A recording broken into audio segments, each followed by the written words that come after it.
We now have a 3/4 scale replica of the Vietnam Veterans Memorial that travels to over 30 locations each year.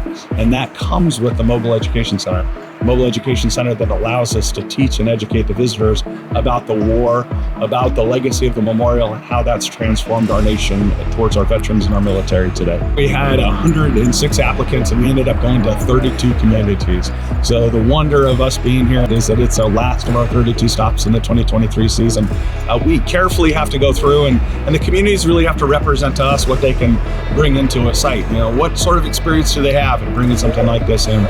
Hundreds of volunteers that are necessary to make this happen, recruiting and getting visitors to come in and of itself, and having an overall understanding that this isn't part of the wine festival or the classic car show. This is really an entity unto itself. It'll draw its own people if you let them know it's here. So, this is our 32nd stop this year, and the wonderful thing about Dare County is the ability for the community to rally around this. And I think it's very telling when they let the schools out half day on Tuesday as we come through and journey through Manio and all the nearby communities, and the people were gathered beside the road. We knew something special was going to happen. As we set it up on Wednesday, we had more than our 35 to 40 volunteers that showed up to set it up, and we set it up in near record time. And then we go on and have an incredible orientation on Wednesday night to get the volunteers. 141 people came out on a weeknight to learn about what they were going to do while they came out here and volunteered all week.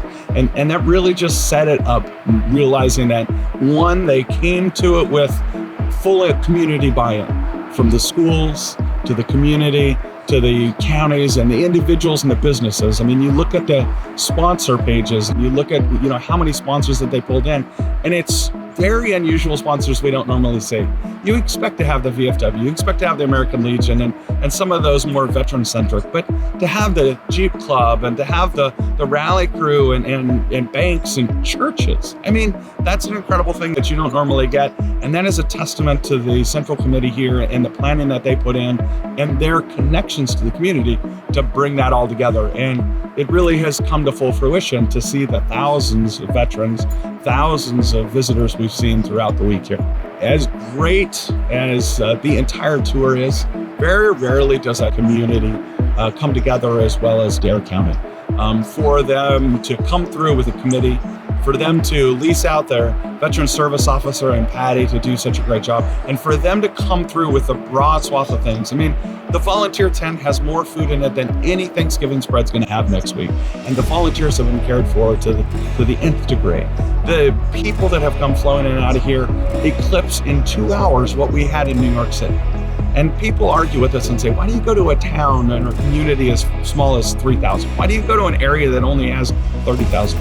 We come to a community and town like this, hoping that they pull it off. And at the end of the year, when we look back at 2023, what we've experienced in Dare County has really set the standard for the entire year and really kind of finished it off well. And we're so proud to have the opportunity to be here and meet such wonderful people and see what has been transformed in this community because of the Wall That Heals being here.